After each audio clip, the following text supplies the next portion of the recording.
Welcome. We have City Muga is away. We have Wanjiru Gekonyo, who is our guest host this week, Nduoko, and I'm Eric Latif. We have a guest in the studio. I'll be introducing him shortly, but let me first tell you today's proverb. Anaitaka hachoki, na akichoka keshapata. One who craves for something does not tire until they get it. And if they appear tired, they've gotten it. Anaitaka hachoki, na akichoka keshapata. But we've said Kenyans are tired. Hawajapata. Hawajapata. Yes. So we're just too tired too early. We've been waiting for this for a long time. Yes. And that's the reason for the proverb. Independence, promises of the independence. Then there was the second liberation, promise of the second liberation. We then have the constitution, promise of the Kenyans are tired. Kenyans should now have a moment to introspect and ask themselves, so what's not working? And why is it not working? And I think that's a good segue for our guest. Yes.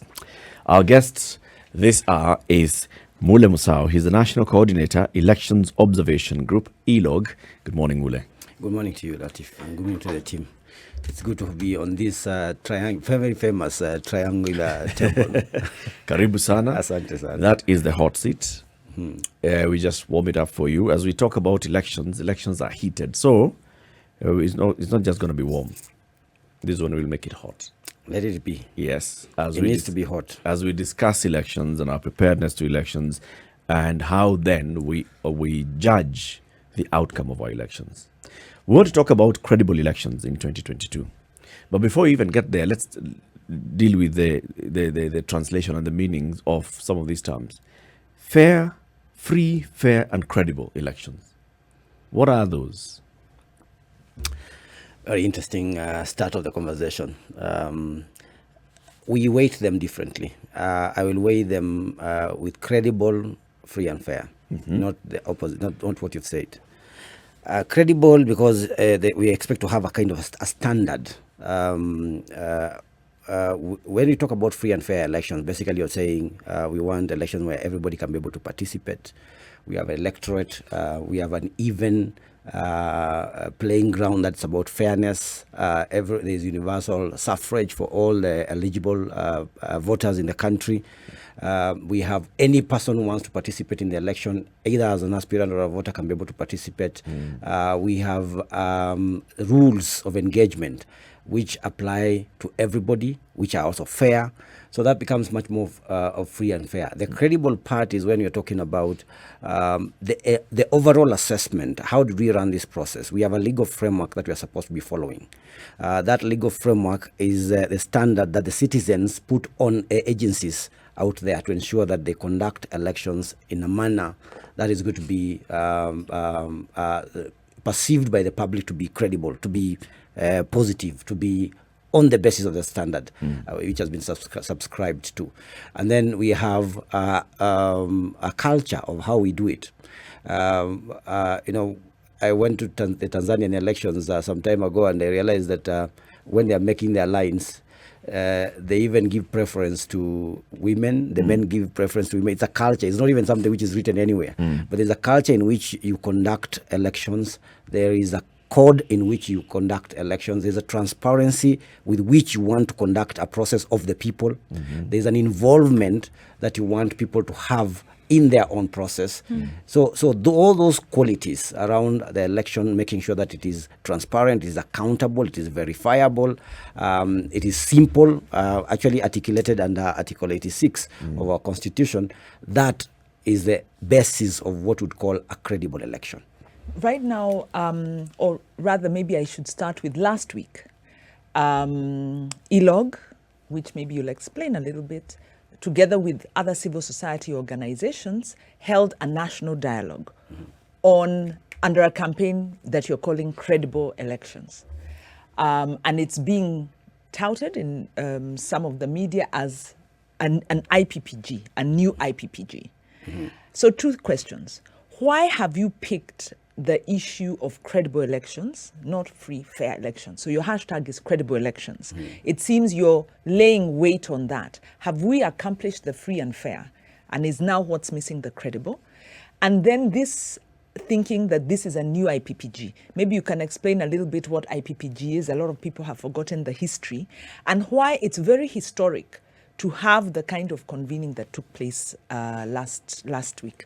Like I said, why we weight credibility as the bigger word of those three, the qualities of an election, is that first, free and fair is going to be subsumed within credibility of an election.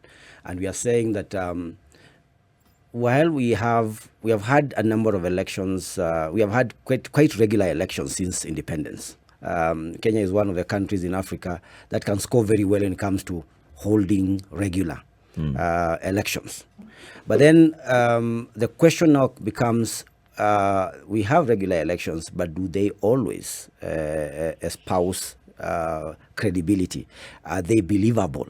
Are they acceptable elections? You could have as many elections as you want, but the question now becomes, are citizens satisfied with the results and the outcomes of that electoral process? And that's the reason we said, maybe it's time we started a conversation around looking at the quality of elections, the acceptability of the kind of elections that we conduct in the country. We have had 3 contested elections. The previous 3 elections have been hotly contested. The 2017, we know the nullification, the 2013 elections, the 2007 elections, which ended up with a post-election violence situation. And numerous other, apart from the 2002 elections, which seemed much more peaceful, and we that's part of the historical underpinnings that you were putting that conference on, that we have had very few elections in this country where you can be able to say, well, we think that went very well. So we need to start raising as citizens, we need to raise these questions about what are these things that keep getting wrong every time we come to an election. We know it's a season, for instance, where things go south in terms of violence, in terms of management of the processes, in terms of the kind of provocation that comes from the political class, so, and even effects on the economy itself. Every 5 years, there's always this upheaval about the situation in the country because of general elections.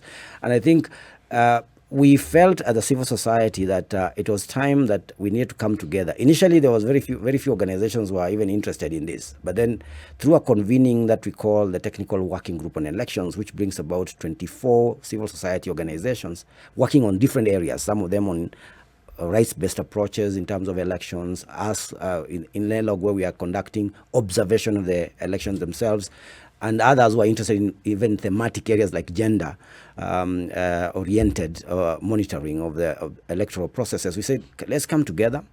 Let's try to put a conversation, raise a conversation in the country where we're not just talking to ourselves, but we're also talking to the political class, whom we invited in that conference last week. We talked to the media and other actors, agencies, the IEBC, the registrar of political parties. So we wanted all these people to come first to do a number of things. Number one, to make commitments, especially the duty bearers and the political class and other actors, including the media. Can they make commitment that we all want to advance the aspect of credible elections in the country, so that when the media is capturing or covering electoral processes, they are objective, they are ensuring that all the issues which need to be brought on the table are brought on the table. The political actors are able to commit. The leaders, we had Kalonzo Musyoka, for instance, and Martha Karua. We had a representative from ODM, Opio Wandai, and Sarah, it's called Kimani, senator from Nakuru, representing the deputy president. And they came to make their commitments in that process to say, we want to ensure that our political leadership is going to espouse to the code of conduct. They're going to follow the rules which are there, and we promise that we're going to support efforts towards holding transparent elections, holding credible elections come next year. And did you believe them? Well, there's a pinch of salt to some of these things. You start with a commitment. I think where we were coming from was say, let's start from a commitment. Let the media, we had the Editors Guild, Charles Otieno participating. Churchill Otieno participating. And he made a commitment that the media undertakes to do 1, 2, 3, 4, 5. So we want to start moving from that point.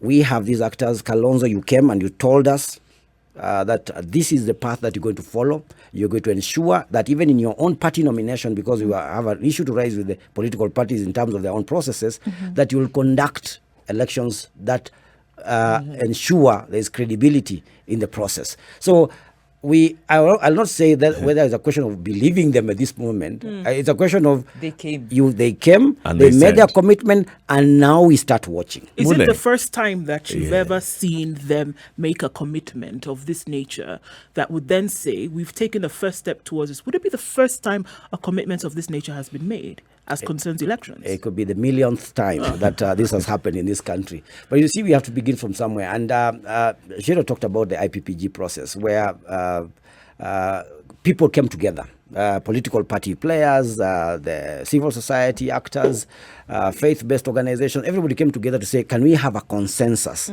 a kind of a consensus in the country on how to engage moving forward? Okay. We seem to be stuck at a place where we are not so sure how we conduct elections anymore, despite the fact that we have an independent commission. I think we have moved on way from the Kivuitu Commission over the last 20 years. We have a government which keeps committing to ensure that there is a conducive environment in which an election can be conducted through the security apparatus, support through resourcing and all other things. We have political actors who have transformed. There's been a very fluid political environment out there. And then we have a civil society, and I heard you discussing this in the morning about we've been doing some level of citizen agency, promoting citizen agency, but nothing seems to be really happening. And therefore, you find that we are in a point in time where if we don't attempt another coming together, then we are going to be lost in the woods somewhere as we approach the elections. And we go to start, everybody's going to hold their corner. The civil society will stand their side and start cast aspersions on every move that is being made. The government will do the same thing, the political parties, everybody stands in their corner. And that is not good for our politics and our elections. So this is different in that regard. I think, and what struck me is, number one, the administration has been very reluctant to engage civil society. And so, I kind of echo Ndu's concerns that, yes, political leaders came. You say that the Jubilee administration was represented or not represented? Represented. Did they agree? I believe there was a similar effort to have dialogue with political parties in the lead up to the 2013, lead up to 2017. 2017 elections. Yes. Did they come around the table then? No.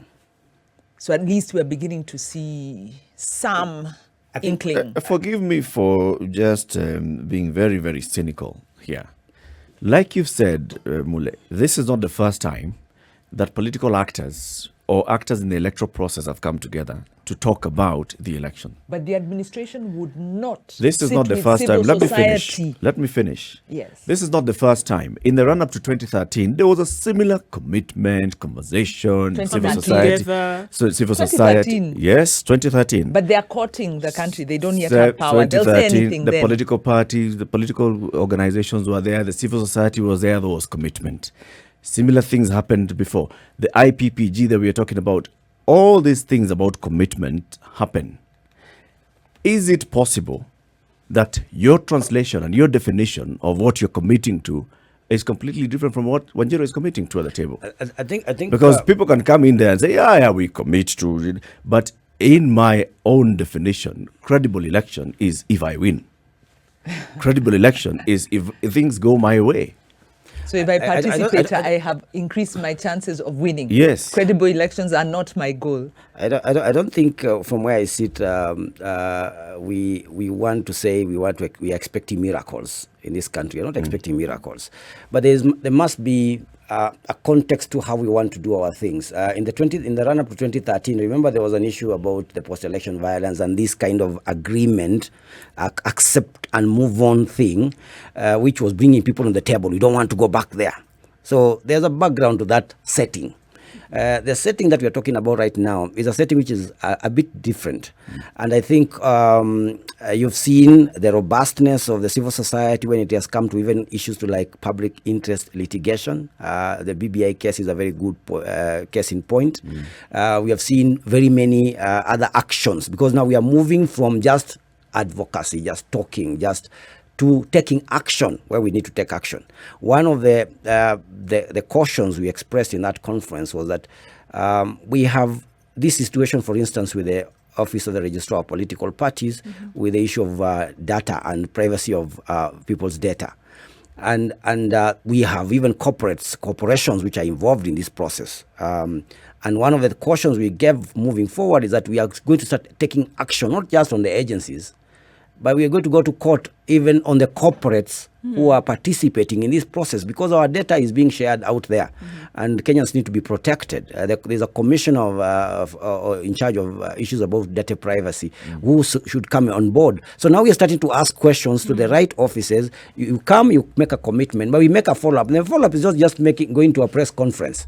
The part of the follow-up is also where action needs to be taken. It is taken moving forward. And then there's also a call for citizen agency, and I think you talked about it in the morning, that I don't know whether I hold the view that yes, when you talked about civic education and the need for people to stand up, but I think we need to move them beyond. It's not just civic education, it's even political education which makes people rise up. Yep.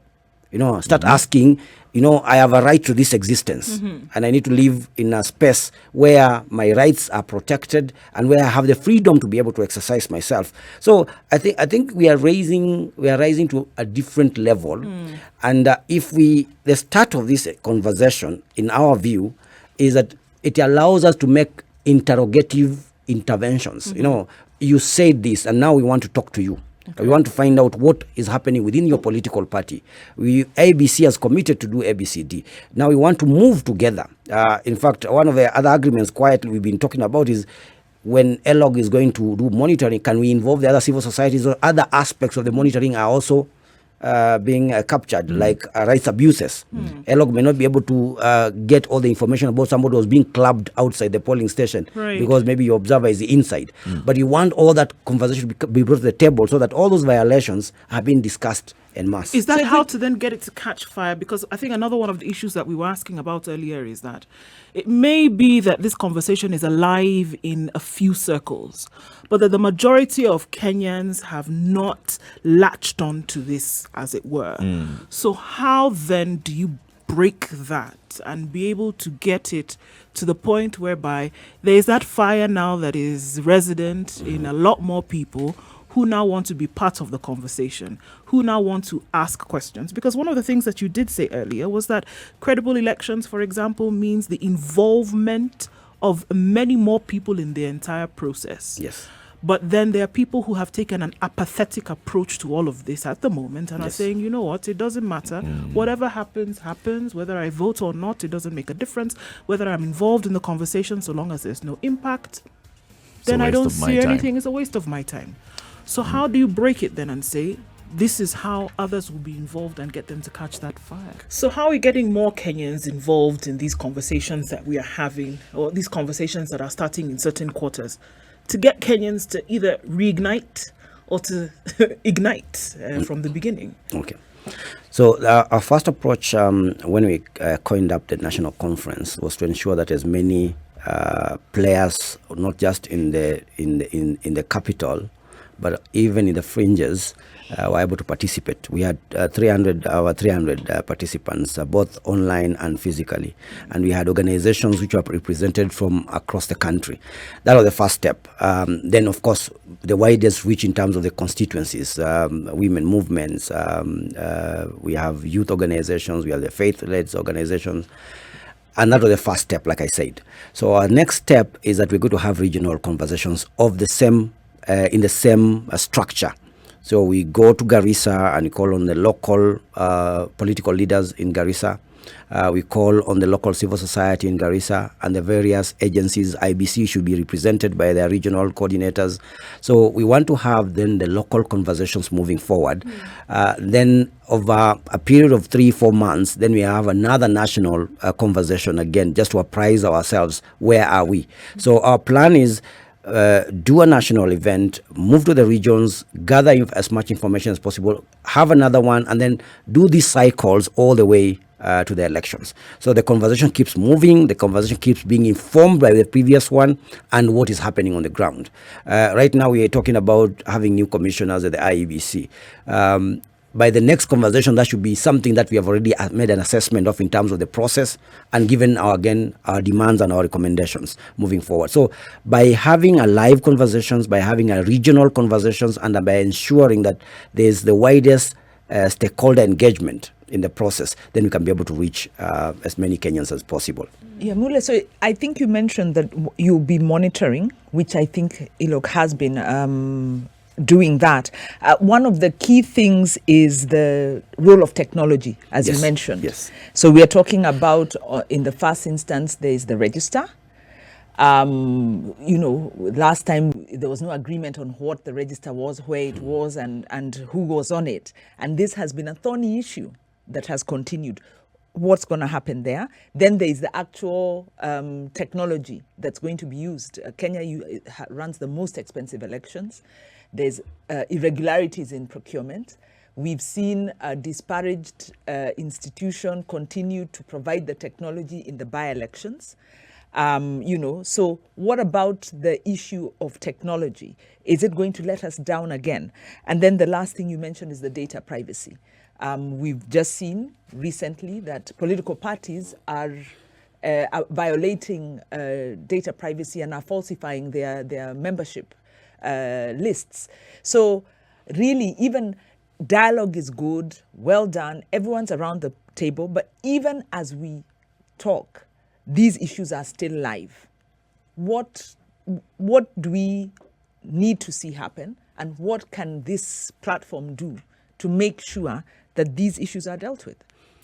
Number one, on yes, as ILOG, we have actually been making a number of observations, and I think one of the problems that from where I see it we've had is a problem of even dissemination of information that could be helpful in changing how even attitudes of Kenyans.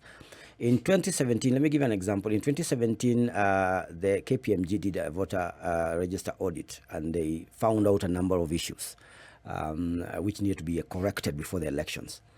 ELOG did its own independent voter audit, register audit, after the elections, and our findings indicate that we went through that election without correcting the issues which have been addressed by KPMG, which have been brought about by KPMG. So you can see already there is a problem in terms of the voter register. And one of the demands then moving forward from our setting is that we need a clean register. IBC is set to start the process of voter registration. Anytime they say they have gotten some funds, we demand they need to be given more funds, because that register not only needs to be audited in the first instance, but it also needs to be cleaned and more and updated. By the last count in 2017, and I think after the Kibra elections, we still had over 5 million eligible voters, and they have increased by now. So we could be having, and I think I had the IBC talk about target voter registration of about 25 million Kenyans. So that you're talking about adding on top of that register. We have raised issues about how skewed the voter registration sometimes goes, because you find there are some regions which are getting more attention than other areas. So that affects the issue that I was talking about earlier on, in terms of trying to get as many people to participate in the electoral process, and you have to see that. So the reason why we are going partly to the regions is also to enlighten them on what they need to look out for. So that when you go to, like I said, in Turkana, in Garissa, especially these fringe areas, it was said in that conference, for instance, that Muslim young youth are not getting as much attention in terms of national IDs, the process that they go through to get a national ID and eventually to become a voter is much more it has more hurdles than that of the other average young people, even when you're still talking about apathy among the young people. So there are some issues that need to be addressed specifically. Right. Technology is a big problem. IBC, and earlier we had advised that we thought that the best thing was not really employ a lot of technology in elections. Best practices across the world. German went back on technology because, and you can see the problem that even the US, one of the most developed countries in the world, has had with technology. It is a very dangerous area to play, especially in the developing world. So we have advised that if there's going to be any technology, it needs to be the simplest technology. If it's about voter, that is something that a voter can be able to understand. But more than that is that we want it to be a system that can be verified. Those are the major problems that we had in 2017. For instance, the transmission of results. Are you going to employ a system that is opaque to everybody who can be able to monitor? As monitors, we admitted we could not see anything in terms of the transmission process in 2017. We had never had the expertise to be able to do this. So don't bring in something that makes elections more complex. So let them start the process early. There's already a process which has been ongoing in terms of getting vendors to supply IABC with the KIMS kits.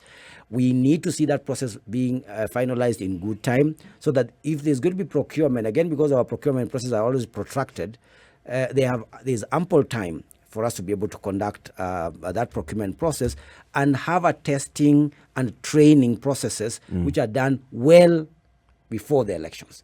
If you have these things, if you're having this conversation around technology in March next year or February next year, it will be too late. Yeah. And we cannot be able to now to even start thinking about holding procuring and getting it all on the Yeah. ground. I like the way we're all able to identify and highlight the issues about voter registration, issues about the credibility of the voter register, issues about the preparation of the entire electoral process, how to empower the IEBC to be truly independent. All those, and the voter participation. If you look at the elections, voters participate in the elections. If you look at the elections, when voters are on the queue, they also, Kenyan voters, will allow an elderly person to come and cut the line. Somebody who's come from hospital and they've been brought in, they cut the line. Our culture allows us to participate peacefully in voting. I think when we discuss the credibility of an election, we skirt around the main issue, which for me is politicians, political interference. And I'm not just saying those who are holding the reins of power at the time, but those who have influence, political influence at the time. Because right now we are discussing IEBC. There's been a conversation about, reforming IEBC. There's been this back and forth about what do we need to do with this IEBC as we recruit the 4 commissioners. These are the 3. Do we really trust them? What are we going to do about the IEBC CEO? He's been in an acting capacity for the longest time. What are we doing about the secretariat to empower the secretariat? It's all part of political interference with the process. Politicians have gotten to a point where they believe that they are the most important stakeholder in an election, yet the voter is also a very important stakeholder in an election. And the whole conversation is about, the politician coming to commit. I don't even think the politician should be coming to commit that I'm going to play by the rules. That should be a given. It's in the law. The law stipulates the rule. It's not about your goodwill in participating in this. It is the law. And as long as we skirt around this issue, the issue of credibility of an election will always be subjective. It is my own interpretation of credibility of the election. I being the political actor, not even the voter. So what are you going to do to tame this culture? Well, first, I don't know whether I want to call it is there a word like futilist?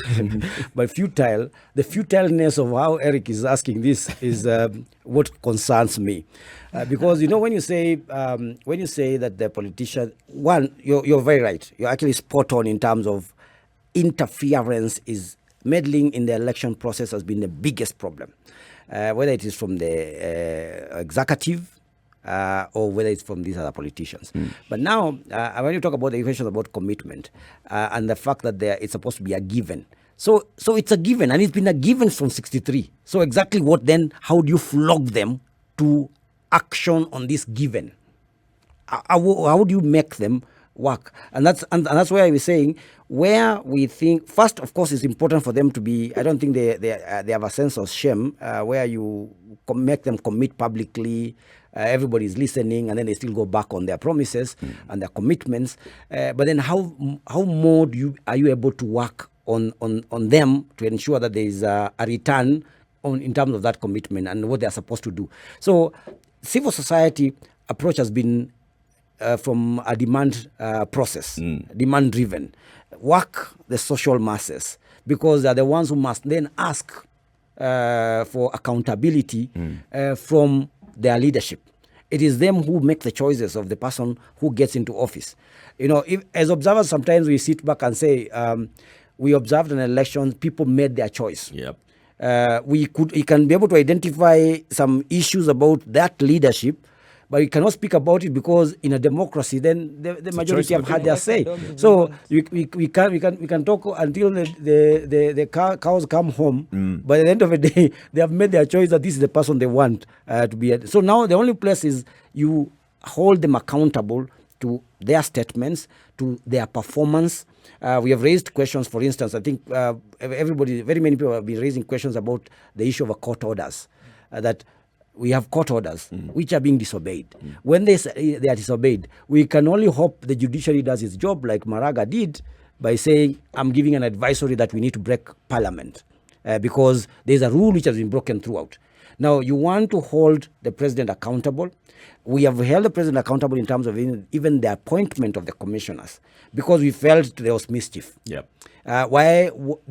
We never needed a new law to get the new commissioners in place. Yet IBC has not been having those commissioners for over a year.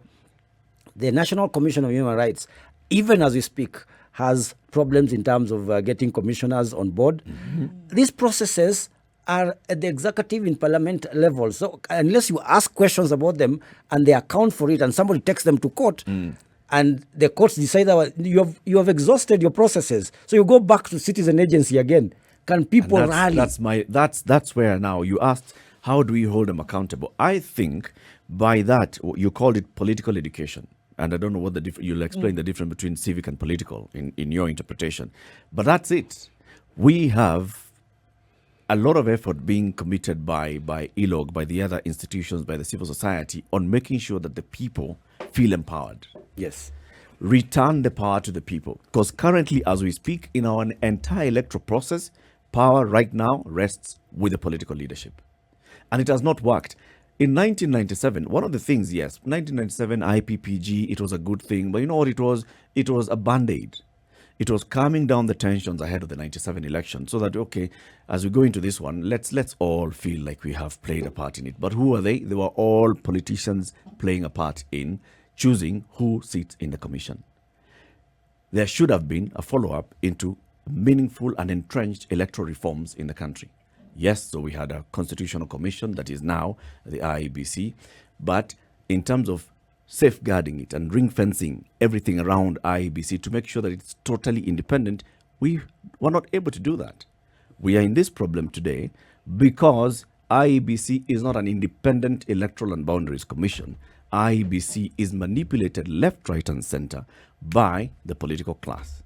Same thing we were told by Johan Kriegler in 97. ECK was not an independent body. It was manipulated by everybody who was taking part in that election in a political class. For us to get our power back, I think that's where ILOG and the others should be playing a role in bringing the power back to me, the voter. Remove it from that guy. That guy coming to commit that, I stand up today. I commit that, in the next election, we are going to play.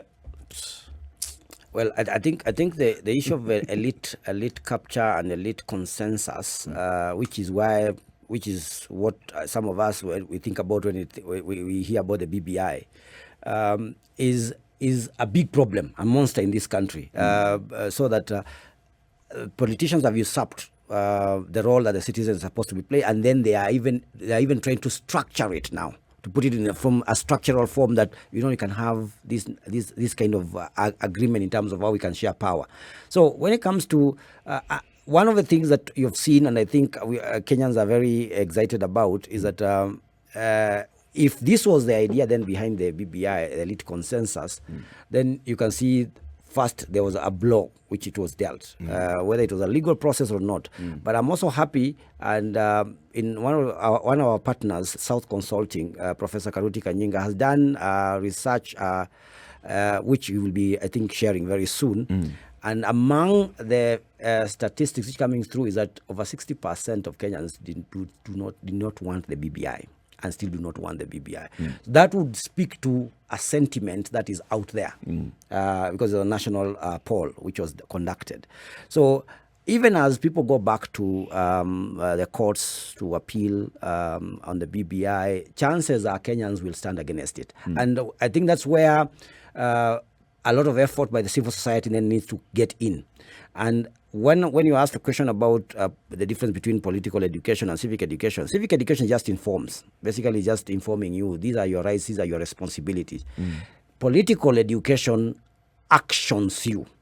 You know, it tells you what you will not entertain from the local administration and what you must demand from the local administration to ensure that your rights are respected and whatever is supposed to come to you comes to you. It talks about majority of the work that Wanjiru herself does about social accountability, even ensuring that monies which are going to the counties, we are able to question how their usage.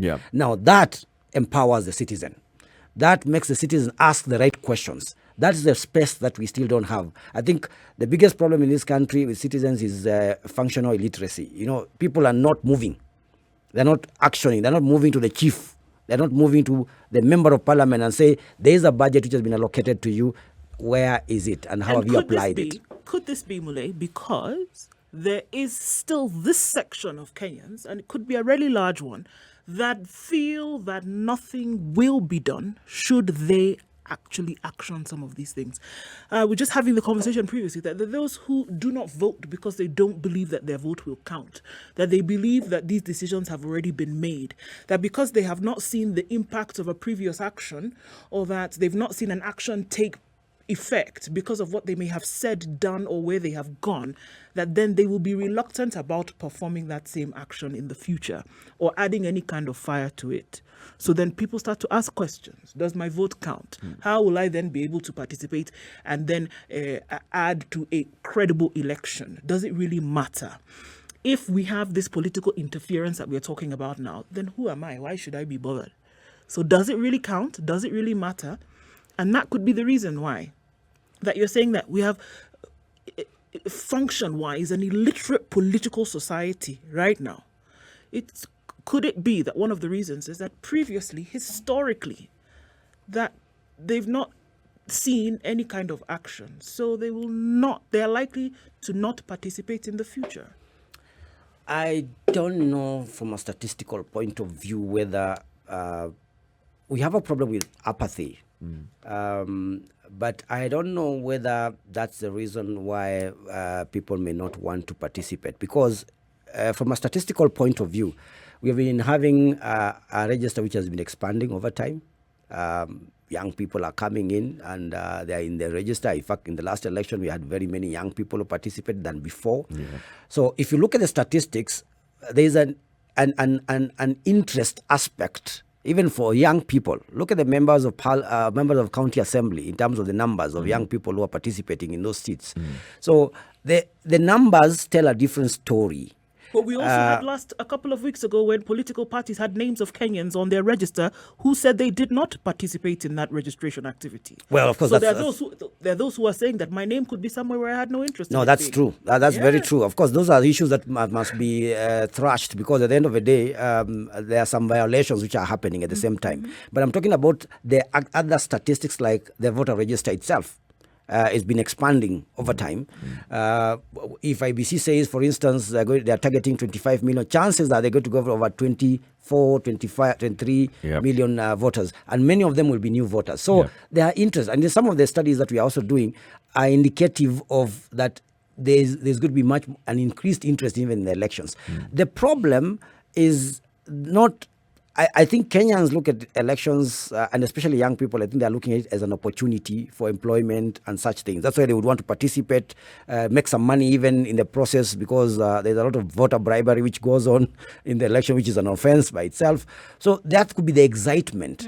The problem is this other issue of understanding that as a Kenyan, I need to perform. Not for purpose of just an election or to join a political party, but because as a Kenyan, and Kenya is a going concern, I have to play my role in ensuring that Kenya moves. And I think Also, understanding the sorry, are we saying then that Kenyans at this point not understanding their responsibility in terms of contributing to this process? Yeah, so it's not apathy. It's not apathy as such. It's not apathy in terms of, I don't know, I'm disillusioned, nothing is happening. Well, they have never done anything. I mean, there's a lot of history to the fact that we're coming from a society, and I had Shiro talk about other countries like South Africa, which are much, the citizen agency is much better than ours. Zambia, I think you raise VAT in Zambia, everybody's in the streets. There's a level to which I don't know whether it's through the process of colonization and the neo-colonialism which happens afterwards, where there's still this over-reliance on Mkubwa. Yeah. The Mkubwa culture in the village. A boy becomes a millionaire in the village, suddenly he becomes the point of focus for everybody. Yes.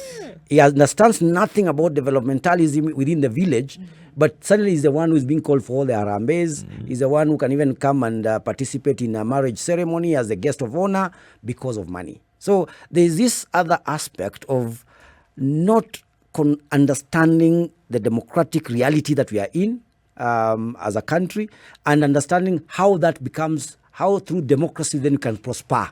I think I fully agree with you. And in fact, we've had recently the death of some so-called captains of industry, luminaries, who have very controversial, really had made their wealth very controversially. And in many cases through benefiting off cartelism and really kind of predatory capitalism. Yet they are touted as captains of industry and almost role models. So we have really missed our culture and what we value is really flopsided, is upside down. Alongside that, good on this initiative, very important to occupy the space, but even as you're having the dialogues, the violations continue to happen. So really, what is the strategy to slay the beast? Because it's good to talk, it's good to have the regional dialogue, but the interests, the political interests are still undermining the processes. The citizens are not yet on board. What are the strategies to slay the beast? And should we be looking at 2022? What can we do by 2022? Or are we saying we are beginning a process now that really has a bit of a longer a bit of a longer trajectory? What are your calculations around that? It must be a long-term story. It cannot be a short-term. Short-term, I think we can just make small gains here and there in terms of what we can be able to ensure happens in 2022.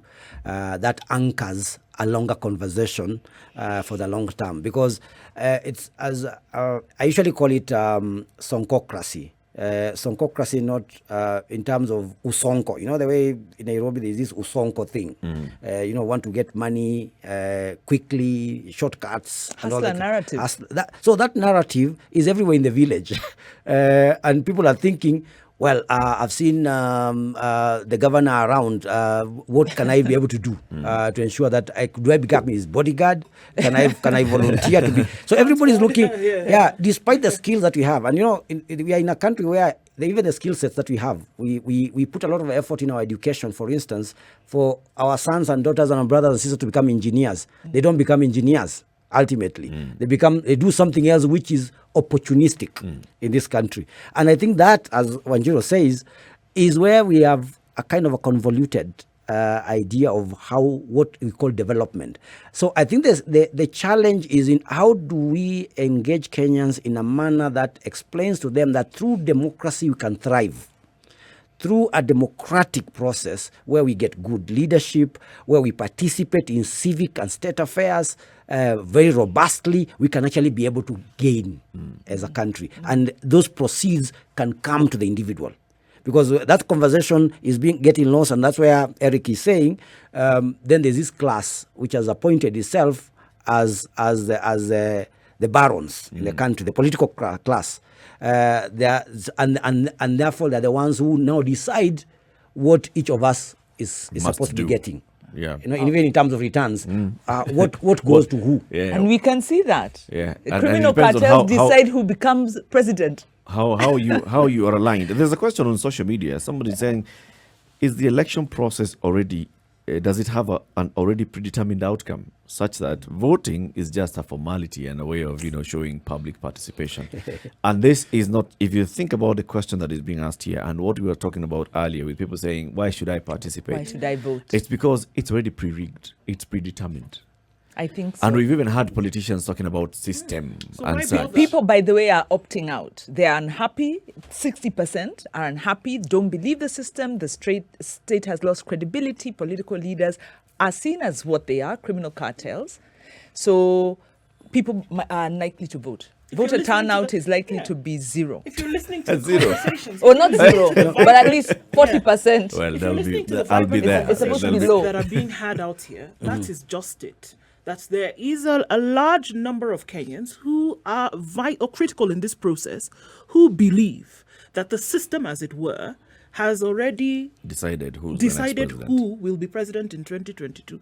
So why should I bother? And the Will my signs they're vote actually reading, count? the signs they're reading are the ones you've said. They're looking at the IBC failure to appoint. They're saying, you see, See? then your issues about the register not BBI. cleaned See up. what BBI You is see? being pushed. Look. BBI, you see, Server not opened. you see. And even the Why should I? and even the political players themselves are pushing that narrative, the hustler narrative. You see, the system wants to rig us out, but we are going to fight and push back, and we're going to show them that we have the numbers. It's because the system is trying to show us that they have predetermined who the winner is. But if we rise up as a people, we shall rise up against the system. I think we need a very strong political economy around what's going on now. Politicians act pragmatic like Matatu people.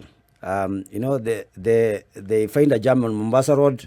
They know we can pass by the side. Yes. The goal is, the objective here is just to get myself to the end, to point B, and that's how they operate. And you see, that's the kind of culture that we have also we are having now, even on the roads and in other spaces. So it's a culture.